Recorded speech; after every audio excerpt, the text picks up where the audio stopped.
Hey, what's up guys? Welcome back to Bring You Video. What If Yes today is a Bring You the Vision 2 video, and today I want to talk about really quickly why I think you should make a second character in the game. Now I will say this is something that's really useful and kind of beneficial if you do this, and you can make a really good damage build for PvP or PvE, but it's not something that you have to do in order to make a build in World Tier 5. Obviously this is going to be a little bit more time consuming and kind of grindy to do. So if you don't have the most time, if you don't play the game too much, this is something I would say you don't really have to worry about it. But if you, as I said, if you want to make the ultimate build for damage, or if you just want to take advantage of this kind of trick or whatever you want to call this, you guys can do this and really make your build that much better. So anyways, if you guys are new to this video, don't forget to leave a like, subscribe for more videos, and let's get right into this. Alright, so the reason why you want to make a second character on the game is because of these mods. These genetic system mods and also these genetic protocol mods are pretty much the way to go for any build right now, at least in World Tier 5 with the kind of setup these mods are. I'm not really sure if they're going to change in the future. I'm not really sure if the developers decide to change them or, you know, do whatever to them. You guys know how they are with kind of the changes and stuff like that in the game. So I'm not really sure how long this is going to work for, but as of right now, like I said, if you want to make the ultimate build, these mods are something that you definitely want to grind on a second character. Now, the reason why is because of these genetic system mods. These things will give you 5 to 6% extra weapon damage on pretty much any kind of category. So it could be SMG damage, it could be LMG damage, rifle damage, and so on and so forth. So all of this added on your gear is going to equal to a lot of extra damage, and especially if you can have gear pieces that take a lot of mods, you could stack a lot of them for, you know, 30-40% extra weapon damage just from these mods. Not only are you getting all this extra weapon damage on your gun, but you could also use these mods on pretty much any single slot on your gear. So for example, you guys can see right here on my backpack, I'm actually using a defensive mod slot that can be pretty much put on this backpack. But with these mods, you can put a offensive, you can put a utility mod, you can pretty much put any kind of generic mod you can have. So I will just put 5% SMG damage on a defensive kind of slot gear piece. So it's really cool if you're making a specific build that requires a, you know, a kind of limit setup with how much red attributes you can use or whatever. You can still use kind of red attributes without them kind of affecting your build, which is really awesome. So again, you guys can see, you know, without the red attribute, I am sitting at 641.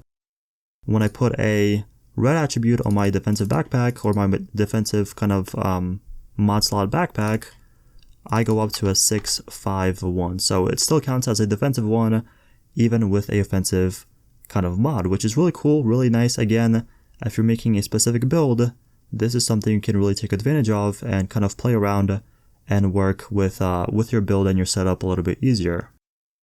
Now, the second thing is you can also have a chance of getting these protocol mod slots or genetic protocol mods, which also will give you damage. Now, you guys can see right here, I didn't get lucky as of right now, and I don't really have any good kind of mods with damage, but you can actually get up to 6% headshot damage, 5 to 6% headshot damage extra thanks to these mods, which is really awesome. And you guys can see so far I really have like nothing really good with these mods except like extra healing, extra like kill XP and stuff like that. But if you get lucky, if you farm enough, you could really collect all these mods and really take advantage of them.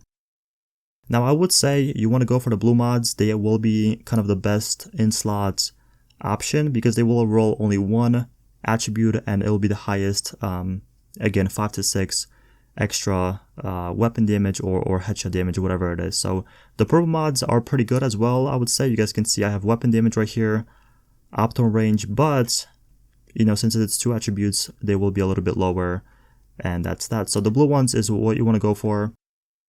And how you actually get this is really simple. So the first step I would recommend doing is obviously making a second character. Once you are on that second character, playing by yourself or with another person will be the easiest, because obviously completing the missions will be a little bit shorter and the enemies will be a little bit easier to kill, again, if you're solo or with another person. Now you want to farm PvE missions, main story missions, because obviously that's the fastest way to rank up. is doing main story missions. You want to farm that until you are level 18. I would say anything between level 17, 18, 19, maybe even 20. You want to go to those levels, and once you are that level, you want to go straight into the Dark Zone. I did go into DZ East, and this is a pretty good farm kind of route you can do with the landmarks and just killing bosses and doing the crates and stuff like that, but you have to make sure you are that specific level.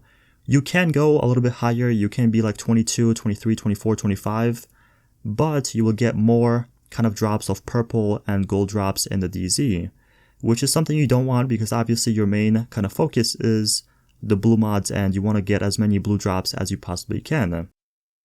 So like I said, whenever you hit that level, you want to go straight into the Dark Zone, farm as many of these mods as you possibly can, do landmarks and stuff like that, and then just put them in your stash, go on your main character, transfer them over, put them on your build, and you guys should be set. But once again, I'm not really sure if this is intended to work like this, or if it's going to get changed in the future by the devs, and, whatever happens.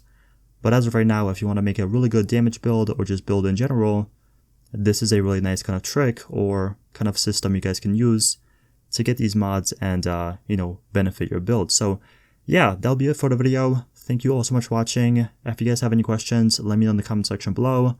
I respond to all my comments. But once again, thank you so much for watching, and I'll see you guys in the next one. Peace out.